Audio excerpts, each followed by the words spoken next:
அமைச்சர் துரைமுருகன் கால்வலி காரணமாக சென்னை கிரீம் சாலையில் உள்ள அப்போலோ மருத்துவமனையில் அனுமதிக்கப்பட்டுள்ளார். இதுகுறித்து மருத்துவமனை நிர்வாகம் வெளியிட்டுள்ள அறிக்கையில் துரைமுருகனுக்கு வலி நிவாரணத்திற்கான சிகிச்சைகள் அளிக்கப்பட்டு வருவதாக தெரிவிக்கப்பட்டுள்ளது. மேலும் துரைமுருகன் உடல்நிலை சீராக இருப்பதாகவும் மருத்துவர்கள் தொடர்ந்து கண்காணித்து வருவதாகவும் மருத்துவமனை அறிக்கையில் குறிப்பிடப்பட்டுள்ளது. தேசிய கீதம் பாடும் முன் வந்தே மாதரம் பாடலும் பாடப்பட வேண்டும் என்று மத்திய உள்துறை அமைச்சகம் தெரிவித்திருக்கிறது. அரசின் வழிகாட்டு விதிமுறைகளிலும் இந்த புதிய அம்சம் சேர்க்கப்பட்டுள்ளது. பொது நிகழ்ச்சிகளிலும் பள்ளிகளிலும் தேசிய கீதம் பாடப்படும் முன் வந்தே மாதரம் பாடலின் 6 பத்திகளும் பாடப்பட வேண்டும் என்று அந்த விதி கூறுகிறது. வந்தே மாதரம் பாடல் 3 நிமிடம் 10 நொடி இசைக்கக்கூடியதாகும். குடியரசுத் தலைவர் வருகை, தேசிய கொடி ஏற்றுதல், ஆளுநர் உரை, பள்ளிகளில் அன்றாட பணி தொடங்குவது ஆகிய நிகழ்வுகளில் இந்த நடைமுறை கடைபிடிக்கப்பட வேண்டும் என்று கூறப்பட்டுள்ளது.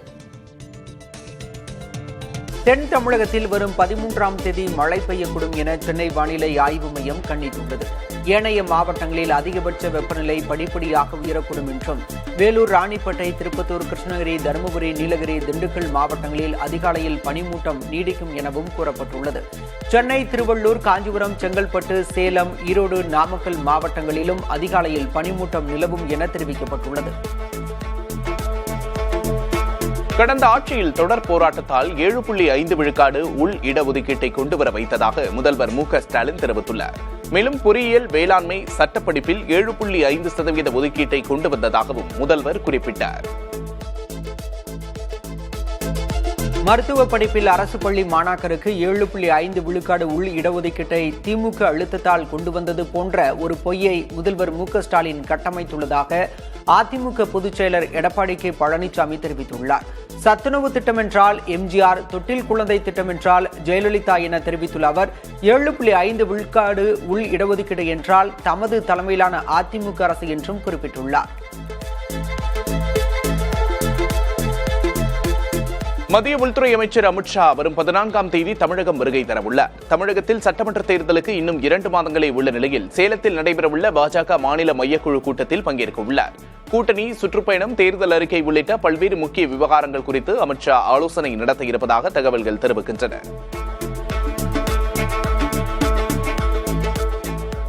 கேசவ விநாயகன் கடுமையாக உழைக்கக்கூடியவர் மற்றும் எளிமையானவர் என தமிழக பாஜக முன்னாள் தலைவர் அண்ணாமலை தெரிவித்துள்ளார். பாஜக அமைப்பு பொதுச் செயலர் பொறுப்பிலிருந்து கேசவ விநாயகன் விடுவிக்கப்பட்டது குறித்து கருத்து தெரிவித்த அவர், RSS அவருக்கு வேறு பொறுப்பு வழங்கியுள்ளதாக கூறினார். கேரளா, கர்நாடகாவிலும் பாஜகவுக்கு அமைப்பு பொதுச் செயலர்கள் இல்லை என அவர் சுட்டிக்காட்டினார். திமுக காங்கிரஸ் கூட்டணிக்கு எந்த பிரச்சனையும் இல்லை என திமுக எம்பி கனிமொழி தெரிவித்துள்ளார். ராமநாதபுரத்தில் செய்தியாளர்களிடம் பேசிய அவர், வரும் தேர்தலில் காங்கிரசுடன் இணைந்தே செயல்படுவோம் என கூறினார். கூட்டணி குறித்த தனிநபர்களின் கருத்துக்கு பதில் கூற முடியாது என்றும், திமுக காங்கிரஸ் தலைமைகள் இடையே இணக்கமான நல்லுறவு உள்ளது என்றும் தெரிவித்தார். திமுக உடனடியாக தேர்தல் பேச்சுவார்த்தை குழுவை அமைக்க வேண்டும் என்று தமிழ்நாடு காங்கிரஸ் கமிட்டி தலைவர் செல்வ பெருந்தகை முதல்வர் மு.க.ஸ்டாலினுக்கு கோரிக்கை விடுத்துள்ளார். டெல்லியில் நடைபெற்ற காங்கிரஸ் ஆலோசனைக் கூட்டத்திற்கு பின்னர் செய்தியாளர்களை சந்தித்த அவர், பேச்சுவார்த்தை முடிந்தால் தேர்தல் களத்திற்கு செல்ல முடியும் என்றும், நாளையே முதல்வர் ஸ்டாலினை சந்தித்து பேச உள்ளதாகவும் கூறினார். முதல்வர் ஸ்டாலினை சந்தித்து பேசி 70 நாட்களாகியும் திமுக பேச்சுவார்த்தையை தொடங்காதது ஏன் என்று தெரியவில்லை என்று காங்கிரஸ் மேலிட பொறுப்பாளர் கிஷ் சோடங்கர் கூறியுள்ளார். டெல்லியில் செய்தியாளர்களிடம் பேசிய அவர், திமுக பேச்சுவார்த்தை குழு அமைக்காததால் காங்கிரஸ் தொண்டர்களும் தலைவர்களும் வேதனையில் இருப்பதாக தெரிவித்துள்ளார். கூட்டணி கட்சிகளுடன் தொகுதி பங்கீட்டு பேச்சுவார்த்தை வரும் 22ஆம் தேதி முதல் நடைபெறும் என திமுக அறிவித்துள்ளது. இப்பேச்சுவார்த்தைக்காக தொகுதி பங்கீட்டு குழு விரைவில் கட்சியின் தலைவர் மு.க.ஸ்டாலினால் அமைக்கப்படும் எனவும் திமுக தெரிவித்துள்ளது. திமுக விரைவில் பேச்சுவார்த்தை குழு அமைக்க வேண்டும் என காங்கிரஸ் வலியுறுத்தி வரும் நிலையில் இந்த அறிவிப்பு வெளியாகியுள்ளது. சென்னை அம்பத்தூரில் உள்ள தனியார் மண்டபத்தில் நடைபெற்ற தேமுதிக ஆலோசனைக் கூட்டத்தில் பத்திரிகையாளர்களை வீடு புகுந்து அடிக்க வேண்டிய சூழல் வரும் என அக்கட்சியின் நிர்வாகி பேசியது சர்ச்சையை ஏற்படுத்தியுள்ளது. தேமுதிகவின் மேற்கு சென்னை மாவட்ட கழகம் சார்பில் நடைபெற்ற ஆலோசனைக் கூட்டத்தில் கட்சியின் பொதுச் செயலாளர் பிரேமலதா விஜயகாந்த், பொருளாளர் சுதீஷ் உள்ளிட்ட நிர்வாகிகள் கலந்து கொண்டனர். அப்போது பேசிய தேர்தல் பொறுப்பாளர் மாரி, பத்திரிகையாளர்கள் உங்களை திருத்திக் கொள்ளுங்கள், கண்டிப்பாக உங்களை வீடு புகுந்து அடிக்க வேண்டி வரும் என கூறினார். தேர்தல் ஆணையத்தின் நம்பகத்தன்மை கேள்விக்குறியாகி உள்ளதாக பாமக சட்டமன்ற உறுப்பினர் அருள் கடுமையாக சாடியுள்ளார். சேலத்தில் செய்தியாளர்களை சந்தித்த அவர் பாமக உட்கட்சி விவகாரத்தில் தேர்தல் ஆணையம் டெல்லி உயர்நீதிமன்றத்தில் மறுசீராய்வு மனு தாக்கல் செய்திருப்பதன் பின்னணியில் உள்நோக்கம் இருப்பதாக குற்றம் சாட்டினார். அங்கீகரிக்கப்படாத கட்சியின் உட்கட்சி விவகாரத்தில் தலையிட முடியாது என ஏற்கனவே கூறிய தேர்தல் ஆணையம் தற்போது மனு தாக்கல் செய்திருப்பது என்ன நியாயம் என கேள்வி எழுப்பினார். பாமகவில் ராமதாஸ் மற்றும் அன்புமணி இடையே மோதல் வலுத்து வரும் நிலையில் ஐயா பாட்டாளி மக்கள் கட்சி என்ற புதிய அரசியல் கட்சி தொடங்கப்பட்டுள்ளது. கட்சி மற்றும் சின்னத்தை ராமதாஸ், அன்புமணி ஆகிய இரு தரப்புமே உரிமை கோரி வருகின்றன. சட்டமன்ற தேர்தலில் தனது ஆதரவாளர்களை களமிறக்குவதற்காக ராமதாஸ் பிளான் B-ஐ தீட்டி வருவதாக கூறுகின்றனர். அந்த வகையில் ராமதாஸ் ஆதரவாளரும் பாமகவின் தலைமை நிலைய செயலாளருமான அன்பழகனின் மகன் முகிலன் பெயரில் புதிய கட்சி தொடங்கப்பட்டுள்ளது. பாமக கொடியில் ராமதாஸின் முகத்தை பதித்து புதிய கொடி உருவாக்கப்பட்டுள்ளது. அமைச்சர் ஏவவேலு இன்னும் 2 மாதங்களில் சிறைக்கு செல்வார் என பாமக தலைவர் அன்புமணி கூறியுள்ளார். சென்னையில் பாமக இளைஞரணி பொதுக்குழு கூட்டத்தில் பேசிய அவர் ஏவவேலு தங்களுடைய பகுதியில் வந்து தங்களை பற்றி இழிவாக பேசிக் கொண்டிருப்பதாகவும் தெரிவித்துள்ளார். தமிழகத்தில் வாக்காளர் பட்டியலில் பெயர் சேர்ப்பதற்கான அவகாசம் நிறைவடைந்தது. கடந்த அக்டோபர் மாதம் 27ஆம் தேதி வரைவு வாக்காளர் பட்டியல் வெளியிடப்பட்டிருந்தது. அதில் மொத்தம் 97,37,000 வாக்காளர்கள் பெயர்கள் நீக்கப்பட்டிருந்தன.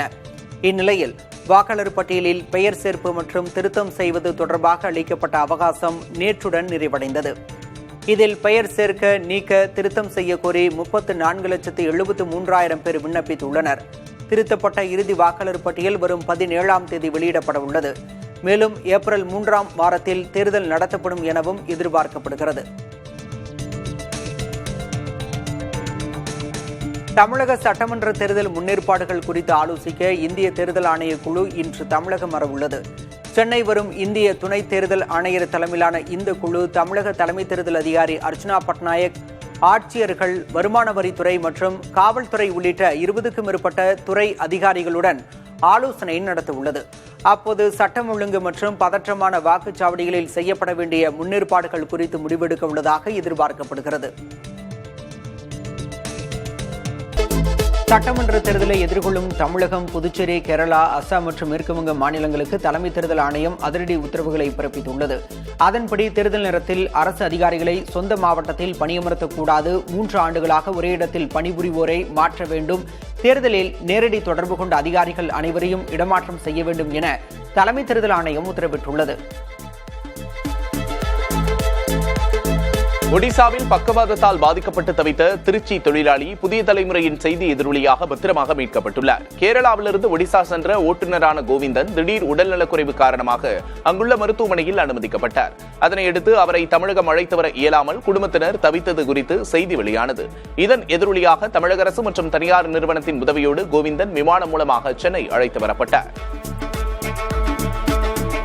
இந்த ஆண்டு எலக்ட்ரானிக்ஸ் உற்பத்தி துறையில் தமிழ்நாடு 18 மில்லியன் வளர்ச்சி அடைந்துள்ளதாக அமைச்சர் TRB ராஜா தெரிவித்துள்ளார். சென்னை நந்தம்பாக்கம் வர்த்தக மையத்தில் தொடங்கிய சோர்ஸ் இந்தியா 2026 என்ற 15வது எடிசன் நிகழ்ச்சியில் பங்கேற்ற அமைச்சர் TRB ராஜா அதன் பின்னர் செய்தியாளர்களை சந்தித்தார். அப்போது உலகளவில் எலக்ட்ரானிக்ஸ் உற்பத்தி துறையின் மையமாக தமிழ்நாடு மாற வேண்டும் என்பதுதான் திமுக அரசின் நோக்கம் என கூறினார். முழுமையாக வேக வைக்கப்பட்ட சிக்கனை சாப்பிடுங்கள் என்றே தாம் கூறியதாகவும், முட்டை, ஆஃப் பாயிலை சாப்பிடக்கூடாது என்று கூறவில்லை என்றும் அமைச்சர் மா சுப்பிரமணியன் விளக்கமளித்துள்ளார். சென்னை சைதாப்பேட்டையில் குடற்புழு நீக்க மாத்திரை வழங்கும் முகாமை மருத்துவத்துறை அமைச்சர் மா சுப்பிரமணியன் தொடங்கி வைத்தார். பின்னர் நிகழ்ச்சியில் பேசிய அவர் பறவை காய்ச்சல் குறித்து பதற்றமடைய தேவையில்லை என்றும், பறவைகள் இறந்தால் அவற்றை குழி தோண்டி புதைக்க வேண்டும் என்றும் கேட்டுக் கொண்டார். அதிமுக மாநிலங்களவை உறுப்பினர் தம்பிதுரைக்கு சொந்தமான பல்கலைக்கழக கட்டடங்கள் சென்னை அடுத்த கோணம்பேடு கிராம நிலங்களை ஆக்கிரமித்து கட்டப்பட்டதாக புகார் எழுந்த நிலையில் விரிவான சர்வே மேற்கொண்டு அறிக்கை அளிக்க உத்தரவிடப்பட்டுள்ளது. சென்னை உயர்நீதிமன்றத்தில் கோணம்பேடு கிராம பொதுநல சங்கத்தின் சார்பில் வழக்கு தொடரப்பட்டது. நீதிபதிகள் SM சுப்பிரமணியம், குமரப்பன் அமர்வில் வழக்கு விசாரணைக்கு வந்த நிலையில் ஆக்கிரமிப்பு நிலங்களை மீண்டும் அளவீடு செய்து 2 வாரங்களில் அறிக்கை அளிக்கும்படி மாவட்ட வருவாய் அதிகாரிக்கு உத்தரவிடப்பட்டுள்ளது. சென்னை மெட்ரோ 2ஆம் கட்ட பணிகளில் பூந்தமல்லி முதல் வடபழனி வரையிலான வழித்தடத்தில் நாளை முதல் 3 நாட்களுக்கு ரயில்வே பாதுகாப்பு ஆணையர் AM சௌத்ரி இறுதி ஆய்வை மேற்கொள்கிறார். ஓட்டுநர் இல்லாத மெட்ரோ ரயில் சேவையை தொடங்குவதற்கான இந்த முக்கிய ஆய்வின் அறிக்கை மத்திய அரசிடம் சமர்ப்பிக்கப்பட்ட பின்பு பொதுமக்களின் பயன்பாட்டிற்கான ரயில் சேவை தொடங்கும் என்று தேதி அதிகாரப்பூர்வமாக அறிவிக்கப்படும் என்று மெட்ரோ நிர்வாகம் தெரிவித்துள்ளது. தூய்மை பணியாளர் பிரச்சினையில் சென்னை மாநகராட்சிக்கும் உழைப்போர் உரிமை இயக்கத்திற்கும் இடையே சுமூக உடன்பாடு எட்டப்பட்டுள்ளது. வேலை இழந்த சுய உதவி குழுவைச் சேர்ந்த 1400 தற்காலிக தூய்மை பணியாளர்களை தண்டையார்பேட்டை மற்றும் அண்ணாநகர் மண்டலங்களில் மீண்டும் பணியமர்த்த மாநகராட்சி ஒப்புக்கொண்டது. இருதரப்பு உடன்பாட்டையும் ஏற்ற சென்னை உயர்நீதிமன்றம் வழக்கை முடித்து வைத்தது. மணப்புரம் கோவில் அஜித்குமார் கொலை வழக்கு விசாரணைக்காக மார்ச் 4ஆம் தேதி நீதிமன்றத்தில் நேரில் ஆஜராக நிகிதாவுக்கு நோட்டீஸ் அனுப்பி உத்தரவிடப்பட்டுள்ளது.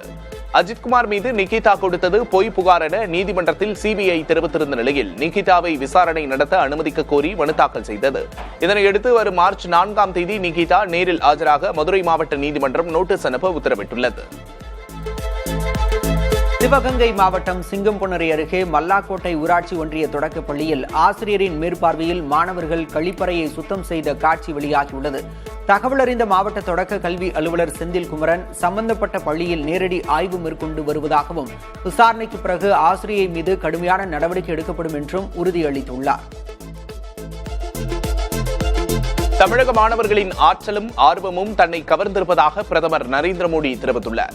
பொதுத் தேர்வு எழுதவுள்ள மாணவர்களை ஊக்கப்படுத்தும் வகையில் கலந்துரையாடல் நிகழ்ச்சி டெல்லியில் நடைபெற்றது. இந்நிகழ்ச்சியில் முதலில் கோவையைச் சேர்ந்த மாணவர்களோடு பிரதமர் மோடி கலந்துரையாடினார். அப்போது அவர் தமிழ்நாட்டு கலாச்சாரம் குறித்து தெரிந்து கொள்ளும் வகையில் மாநில உணவு வகைகள் குறித்தும் கேட்டறிந்தார். மக்களவையில் பிரதமர் இருக்கைக்கு அருகே காங்கிரஸ் பெண் எம்பிக்கள் ஆர்ப்பாட்டம் நடத்தியபோது பதிவான புதிய காட்சிகளை மத்திய அமைச்சர் கிரண் ரிஜிஜு வெளியிட்டுள்ளார். அதில் ஜோதிமணி, சுதா வர்ஷா கெய்க்வாட் உள்ளிட்ட காங்கிரஸ் பெண் எம்பிக்கள் பிரதமர் இருக்கை பகுதியில் பதாகைகளை காட்டி வாக்குவாதம் செய்ததும் இருக்கைக்கு திரும்புமாறு அமைச்சர்கள் கைகூப்பி கேட்டுக் கொள்ளும் காட்சிகளும் அதில் உள்ளன. மக்களவை சபாநாயகர் ஓம் பிர்லாவுக்கு எதிராக நம்பிக்கையில்லா தீர்மானம் கொண்டுவர எதிர்க்கட்சிகள் மீண்டும் நோட்டீஸ் வழங்கியுள்ளன. இதற்கு முன்பாக எதிர்க்கட்சிகள் அளித்த நோட்டீஸில் வருடம் தவறாக இருந்ததால் அது நிராகரிக்கப்பட்டது. இதனையடுத்து மீண்டும் நோட்டீஸ் வழங்கப்பட்டுள்ளது. இதனிடையே நம்பிக்கையில்லா தீர்மான விவகாரம் முடிவுக்கு வரும் வரை சபாநாயகர் இருக்கையில் அமரப்போவதில்லை என ஓம் பிர்லா முடிவெடுத்திருப்பதாக தகவல் வெளியாகியுள்ளது. நாடாளுமன்றத்தில் புயலை கிளப்பி வரும் தனது புத்தகம் இன்னும் வெளியாகவில்லை என முன்னாள் ராணுவ தளபதி எம் நரவணே தெரிவித்துள்ளார். தனது புத்தகம் இப்போது கிடைக்கிறது என நரவணே 2023ஆம் ஆண்டே பதிவிட்டிருந்ததாக மக்களவை எதிர்க்கட்சித் தலைவர் ராகுல் காந்தி தெரிவித்திருந்தார்.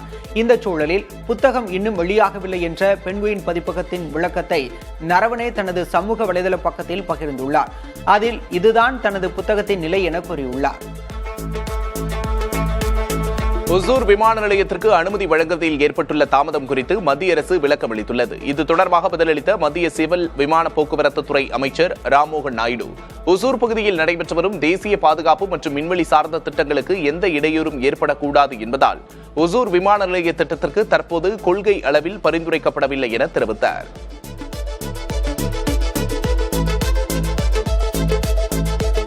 AI உள்ளடக்கங்களுக்கு மத்திய அரசு கடுமையான கட்டுப்பாடுகளை விதித்துள்ளது. சமூக வலைதளங்களில் பகிரப்படும் AI புகைப்படங்கள் மற்றும் வீடியோக்கள் AI-ஆல் உருவாக்கப்பட்டது என லேபிள் செய்யப்பட வேண்டும் என உத்தரவிட்டுள்ளது.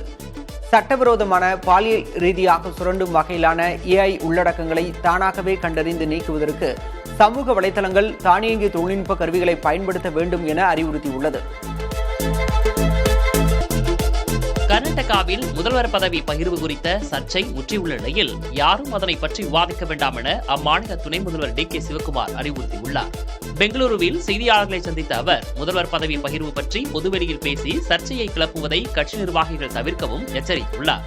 இவ்விவகாரத்தில் மல்லிகார்ஜுன் கார்கே உத்தரவை அனைவரும் பின்பற்ற வேண்டும் என்றும் தமக்கும் முதல்வர் சித்தராமையாவுக்கும் இடையே உள்ள விவகாரத்தில் மற்றவர்கள் பதற்றமடைய தேவையில்லை எனவும் DK சிவக்குமார் தெளிவுபடுத்தியுள்ளார். சபரிமலை தங்க மோசடி வழக்கில் காங்கிரஸ் தலைவர்களுக்கு தொடர்பு இருப்பதாக கேரள CPM பகிரங்கமாக குற்றச்சாட்டை முன்வைத்துள்ளது. இந்த விவகாரம் தொடர்பாக பேசிய கேரள CPM மாநில செயலர் ME கோவிந்தன், ஆரம்பத்தில் சபரிமலை தங்க மோசடி வழக்கை இடதுசாரி அரசுக்கு எதிராக பயன்படுத்த எதிர்க்கட்சிகள் மற்றும் ஊடகங்கள் திட்டமிட்டதாக குற்றம் சாட்டியுள்ளார். ஆனால் அதிகில் காங்கிரஸ் கட்சிக்கு தொடர்பு இருப்பது தெரியவந்ததால் யாரும் அதனை பற்றி பேசுவதே இல்லை எனவும் அவர் விமர்சித்துள்ளார். அசாம் முதல்வர் ஹிமந்த பிஸ்வ சர்மா மற்றும் அவரது குடும்பத்தார் 3900 ஏக்கர் நிலத்தை அபகரித்திருப்பதாக கூறி காங்கிரஸ் கட்சியினர் மாநிலம் தழுவிய போராட்டத்தில் ஈடுபட்டனர். இந்த அசுர வளர்ச்சி குறித்து முதல்வர் விளக்கமளிக்க வேண்டும் என அவர்கள் வலியுறுத்தியுள்ளனர். இதற்கிடையில் தன் மீதான குற்றச்சாட்டுகளை மறுத்துள்ள முதல்வர் ஹிமந்த பிஸ்வா இது உள்நோக்கம் கொண்டது என்றும் காங்கிரஸ் தலைவர்கள் மீது 500 கோடி ரூபாய் நஷ்ட ஈடு கேட்டு அவதூறு வழக்கு தொடரப்பட்டிருப்பதாகவும் தெரிவித்துள்ளார். ராணுவ செவிலியர்களுக்கும் இனி முன்னாள் ராணுவத்தினர் அந்தஸ்து வழங்கி மத்திய அரசு உத்தரவிட்டுள்ளது. இதன் மூலம் இந்திய ராணுவத்தின் மருத்துவ பிரிவில் பணியாற்றும் செவிலியர்களும் மற்ற ராணுவ வீரர்களுக்கு இணையான முன்னாள் ராணுவத்தினர் தகுதியை பெற்றுள்ளனர். ராணுவ வீரர்களைப் போல இனி ராணுவ செவிலியர்களும் ஓய்வு பெற்ற பிறகு கல்வி, வேலைவாய்ப்பு மற்றும் மருத்துவ சலுகைகளை முழுமையாக பெற முடியும். அதேபோன்று அரசு பணிகளுக்கான தேர்வுகளிலும் முன்னுரிமை கிடைக்கும் என தெரிவிக்கப்பட்டுள்ளது. 10 லட்சம் ரூபாய்க்கு உட்பட்ட வங்கி பணப்பரிமாற்றத்திற்கு பான் எண்ணை குறிப்பிட வேண்டிய அவசியம் இல்லை என வரைவு வருமான வரி விதிமுறைகளில் கூறப்பட்டுள்ளது. புதிய வருமான வரி சட்டத்தை அமல்படுத்துவதற்கான வரைவு வருமான வரி விதிகளை பொதுமக்கள் கருத்து கேட்புக்காக மத்திய நிதித்துறை வெளியிட்டுள்ளது. வரைவு விதிமுறைகளின்படி ஒருவர் ஒன்று அல்லது அதற்கு மேற்பட்ட வங்கி கணக்குகளில் இருந்து ஒரு நிதியாண்டில் மொத்தம் 10 லட்சம் ரூபாய் அல்லது அதற்கு மேற்பட்ட தொகையை பரிமாற்றம் செய்தால் பான் எண் குறிப்பிடுவது கட்டாயமாகும். இந்தியா அமெரிக்கா இடையிலான புதிய வர்த்தக ஒப்பந்தத்தை தொடர்ந்து 2026ஆம் ஆண்டுக்கான இந்தியாவின் ஜிடிபி வளர்ச்சி கணிப்பை கோல்ட்மேன் சாக்ஸ் நிறுவனம் 6.9% உயர்த்தியுள்ளது. அமெரிக்காவின் வரி குறைப்பு நடவடிக்கைகளால் இந்திய ஏற்றுமதி அதிகரிக்கும் என்ற எதிர்பார்ப்பால் வளர்ச்சி கணிப்பு உயர்த்தப்பட்டுள்ளது. இந்தியாவின் நடப்பு கணக்கு பற்றாக்குறை 0.8% குறையும் என்றும் இந்திய ரூபாயின் மதிப்பு ஸ்திரத்தன்மையடையும் என்றும் கணிக்கப்பட்டுள்ளது. அமெரிக்காவில் தேர்தலின் போது வாக்களிக்க குடியுரிமை சான்று கட்டாயம் என அந்நாட்டு அதிபர் டொனால்டு ட்ரம்ப் தெரிவித்துள்ளார். இந்த அறிவிப்பின்படி இனி வாக்காளர் பதிவின் போது பாஸ்போர்ட் அல்லது பிறப்புச் சான்றிதழ் போன்ற அதிகாரப்பூர்வ ஆவணங்களை சமர்ப்பிப்பது அவசியமாக்கப்பட்டுள்ளது. இதனால் லட்சக்கணக்கான தகுதியுள்ள வாக்காளர்கள் பாதிக்கப்படலாம் என எதிர்க்கட்சிகள் குற்றஞ்சாட்டியுள்ளன. வங்கதேசத்திற்கான இறக்குமதி வரியை 19% அமெரிக்கா குறைத்துள்ளது. தங்கள் நாட்டு பஞ்சை பயன்படுத்தி தயாரிக்கப்பட்டு வங்கதேசத்திலிருந்து இறக்குமதி செய்யப்படும் ஆடைகளுக்கும் முழுமையான வரி விலக்கு அளிக்கப்படுவதாக அமெரிக்கா தெரிவித்துள்ளது. 9 மாதங்களாக நீடித்து வந்த பேச்சுவார்த்தைக்கு பின்னர் ஒப்பந்தம் வாஷிங்டனில் கையெழுத்தாகியுள்ளது. வங்கதேசம் நாடாளுமன்ற தேர்தலுக்கு தயாராகி வருகிறது. வியாழக்கிழமை வாக்குப்பதிவு நடைபெறவுள்ள நிலையில் திங்கள் மாலையுடன் பரப்புரை முடிவுக்கு வந்தது. ஷேக் ஹசீனா ஆட்சியிலிருந்து அகற்றப்பட்ட நிலையில் நடைபெறும் முதல் தேர்தல் இதுவாகும். அவரது கட்சியான அவாமி லீக் போட்டியிட தடை விதிக்கப்பட்டுள்ளது. இந்நிலையில் வங்கதேச தேசிய கட்சி, ஜமாத்தி இஸ்லாமி மற்றும் 10 கட்சிகள் கொண்ட கூட்டணி ஆகியவை இத்தேர்தலில் பிரதானமாக மோதுகின்றன. கனடாவில் உள்ள ஈரி என்ற புகழ்பெற்ற ஏரி கடும் குளிர் காரணமாக உறைந்து காணப்படுகிறது. வெஸ்ட் பியர் கலங்கரை விளக்கத்தை சுற்றியுள்ள ஏரியின் பகுதிகள் முழுவதும் உறைந்து வெண்ணிறமாக காட்சியளிக்கும் நிலையில் அதன் பருந்து பார்வை காட்சிகள் வைரலாகியுள்ளன. சமீபத்தில் இந்த பகுதியில் பெரிய அளவிலான விரிசல் ஏற்பட்டதாக செயற்கைக்கோள் படங்கள் வெளியாகிய நிலையில் தற்போது அந்த விரிசல் மறைந்து பிரமிக்கத்தக்க வகையில் ஏரியில் மாற்றம் நிகழ்ந்துள்ளது. சென்னை சேப்பாக்கத்தில் நடைபெற்ற T20 உலகக்கோப்பை போட்டியில் ஐக்கிய அரபு அமீரகத்தை நியூசிலாந்து வீழ்த்தியது. போட்டியில் முதலில் பேட்டிங் செய்த ஐக்கிய அரபு அமீரகம் 20 ஓவர்களில் 6 விக்கெட் இழப்புக்கு 173 ரன்கள் எடுத்தது. தொடர்ந்து களமிறங்கிய நியூசிலாந்து வெறும் 15.2 ஓவர்களில் விக்கெட் இழப்பின்றி 175 ரன்கள் எடுத்து எளிதில் வென்றது. அந்த அணியின் தொடக்க ஆட்டக்காரர்கள் டிம் சீஃபர்ட் 42 பந்துகளில் 89 ரன்களும், பின் ஆலன் 50 பந்துகளில் 84 ரன்களும் விளாசினர். ஆப்பிள் நிறுவனத்தின் முன்னாள் தலைமை வடிவமைப்பாளர் ஜோனி ஜவ் ஃபெராரி நிறுவனத்தின் முதல் மின்சார காரின் உட்புறத்தை வடிவமைத்திருக்கிறார். லூஸ் என்று பெயரிடப்பட்டுள்ள இந்த காரில் நவீன மின்சார கார்களில் காணப்படும் பெரிய தொடு திரைகளுக்கு பதிலாக கிளாசிக் ஃபெராரி கார்களை நினைவுபடுத்தும் வகையில் சுழலும் பொத்தான்கள் மற்றும் தொடு உணர் கட்டுப்பாடுகளுக்கு முக்கியத்துவம் அளிக்கப்பட்டுள்ளது. ஐபோன்களில் பயன்படுத்தப்படும் கார்னிங் கொரில்லா கிளாஸ் மற்றும் அலுமினியம் கொண்டு செதுக்கப்பட்ட இந்த உட்புறம் ஆப்பிள் தயாரிப்புகளின் நேர்த்தியையும் ஃபெராரியின் பாரம்பரியத்தையும் இணைத்துள்ளது.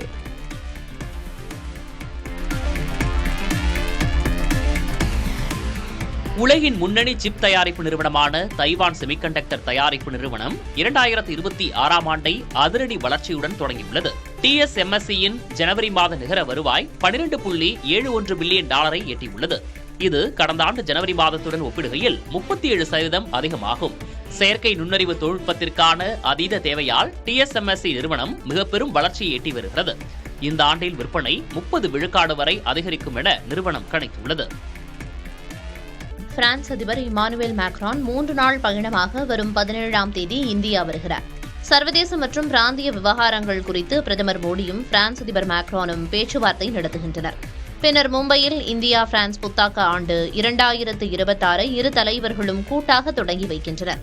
இந்த ஆண்டு முழுவதும் இரு நாடுகளிலும் தொழில்நுட்பம் ஆராய்ச்சி தொடர்பான கொண்டாட்டங்கள் நடைபெறும். பிப்ரவரி 19 டெல்லியில் நடைபெறும் சர்வதேச செயற்கை நுண்ணறிவு மாநாட்டில் அதிபர் மேக்ரான் பங்கேற்கிறார்.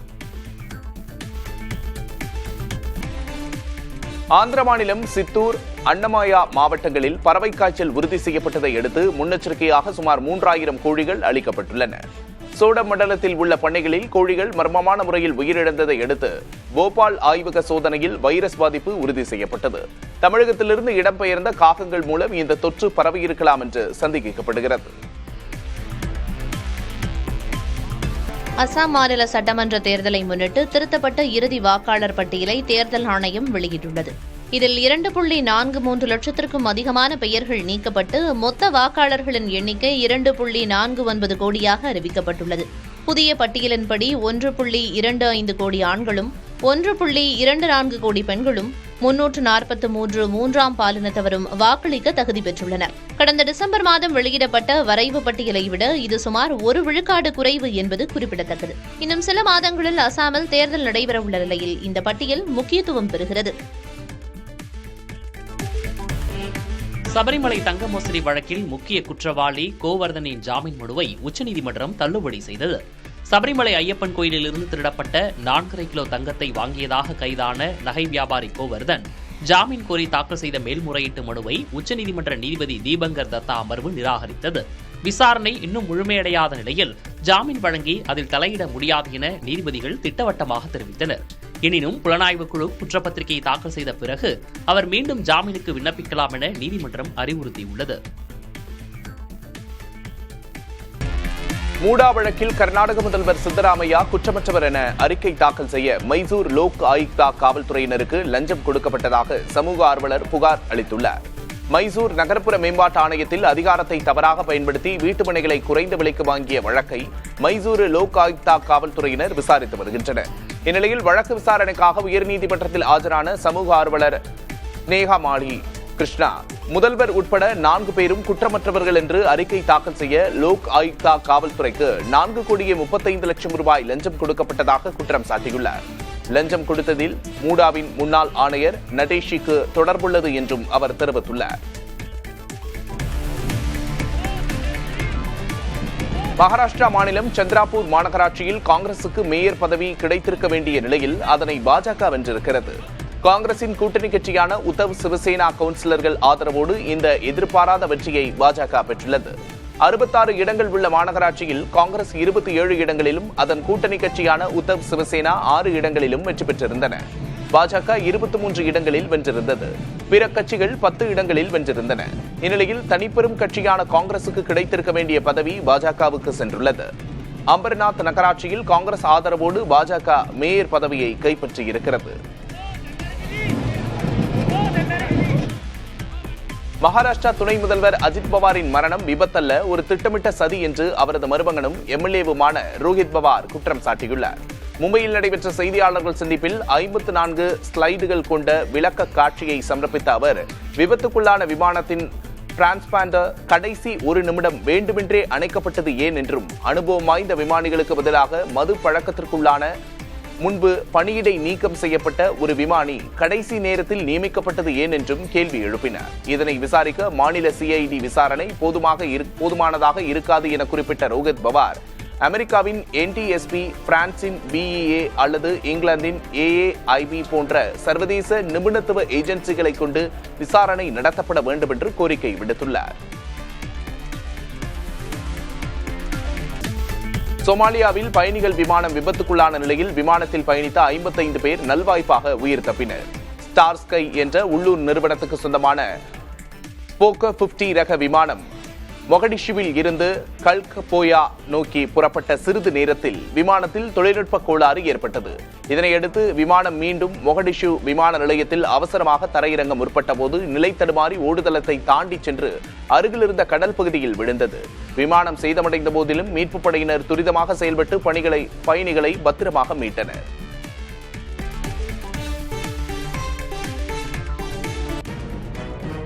சிவகங்கையில் திமுக கவுன்சிலர் தூய்மை பணியாளரின் விசிலை வாங்கி குப்பையில் வீசியிருந்த வீடியோ இணையத்தில் வைரலாகி வருகிறது. சிவகங்கை நகராட்சியின் 21வது வார்டு திமுக கவுன்சிலர் ஆயுப் கான் தனது பகுதியில் குப்பை சேகரிக்கும் தூய்மை பணியாளர்கள் இனி விசில் ஊதக்கூடாது என தடை விதித்ததோடு தனது சொந்த செலவில் வாகனங்களில் ஒளிபெருக்கிகளை பொருத்தியதாக கூறப்படுகிறது. தாவேகாவுக்கு விசில் சின்னம் ஒதுக்கப்பட்ட நிலையில் இந்த நடவடிக்கை சின்னம் சார்ந்த அரசியலில் போட்டியாக பார்க்கப்பட்டு விவாதத்தை ஏற்படுத்தியுள்ளது. நம்முடைய சுகாதார பணியாளர்கள் ஒவ்வொரு வீடாக வந்து குப்பையை சேகரிக்கிறதுக்காக வர்றாங்க. அவங்க வரும்போது கொண்டு வர அந்த சத்தம், அந்த ஊரி சத்தத்தை இனிமேல் இந்த வார்டில் இந்த ஊரி சத்தம் நம்மளுக்கு வேணாம்னு சொல்லிட்டு அதுக்கு பதிலாக குப்பைகளை சேகரிக்கிறதுக்கு உண்டான பாடல்கள் அடங்கிய ஒரு கருவியை, ஒரு ஒலிப்பான நம்ம அவங்களுக்கு கொடுத்துருக்கோம். மலேசியாவில் சுற்றுப்பயணம் மேற்கொண்டுள்ள அரசு பள்ளி மாணவர்களோடு பள்ளிக்கல்வித்துறை அமைச்சர் அன்பில் மகேஷ் காணொலி காட்சி மூலம் உரையாடினார். இது தொடர்பான காட்சிகளை தனது எக்ஸ் பக்கத்தில் பகிர்ந்துள்ள அவர் கோலாலம்பூரில் உள்ள KL டவரை மாணவர்கள் கண்டு ரசித்ததாக குறிப்பிட்டுள்ளார்.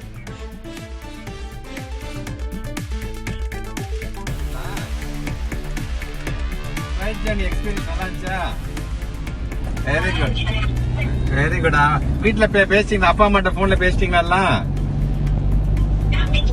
சரிடா என்ஜாய் பண்ணுங்கடா. நீங்க என்ஜாய் பண்ணி இப்ப எங்க இருக்கீங்க எல்லாம்? லஞ்சுக்கு சாப்பிட வந்திருக்கேன். அப்படியே விசிட் முடிச்சிட்டு கேள்வி முடிச்சிட்டீங்களா?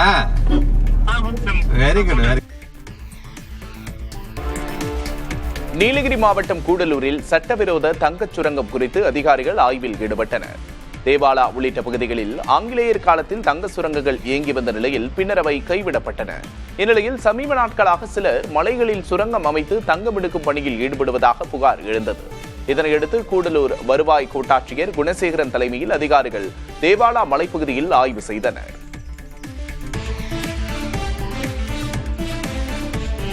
தமிழகத்தின் பல்வேறு கோயில்களில் இந்து சமய அறநிலையத்துறை சார்பில் மூத்த தம்பதியினருக்கு சிறப்பு செய்யும் நிகழ்ச்சி நடைபெற்றது.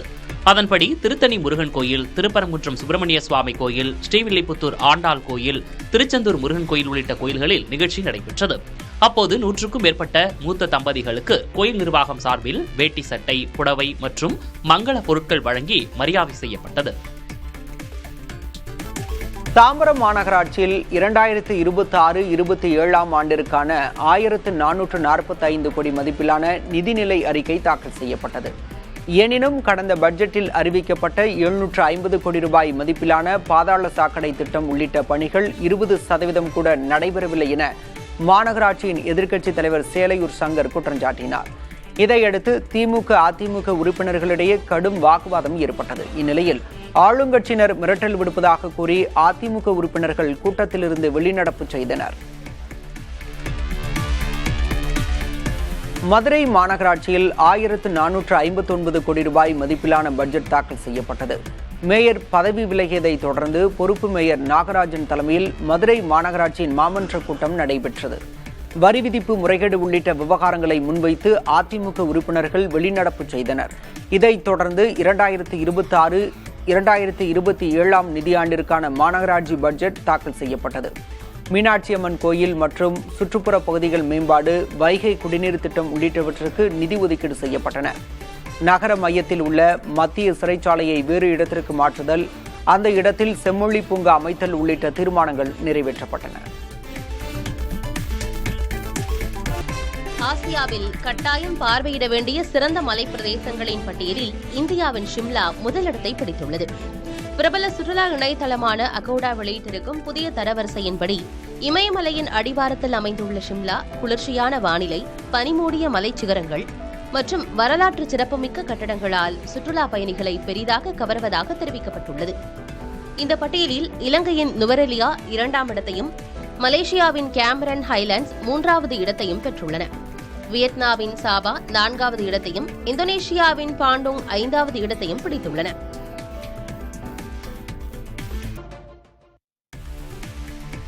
தங்கம் மற்றும் வெள்ளியின் விலை உயர்வு காரணமாக மைசூர் சில்க் புடவைகளின் உற்பத்தி செலவு கணிசமாக அதிகரித்துள்ளது. இதனால் புடவைகளின் விலையை 10 முதல் 15 விழுக்காடு வரை உயர்த்த கர்நாடக பட்டு தொழில் கழகமான KSIC திட்டமிட்டுள்ளது. தற்போது ஒரு புடவை 28,000 ரூபாய் முதல் 1.6 லட்சம் ரூபாய் வரை விற்கப்படுகிறது. தங்கம் மற்றும் வெள்ளி இழைகளை கொண்டு பார்டர் மற்றும் முந்தானைகளில் செய்யப்படும் ஜரிகை வேலைப்பாடுகளால் புடவைகளின் விலை உயர்த்த வேண்டிய நிர்பந்தம் ஏற்பட்டிருப்பதாக உற்பத்தியாளர்கள் கூறுகிறார்கள். விலை உயர்வால் விற்பனை குறைய வாய்ப்பிருப்பதாக கருதும் உற்பத்தியாளர்கள் மாற்று வழிகளை ஆராய்ந்து வருகின்றனர்.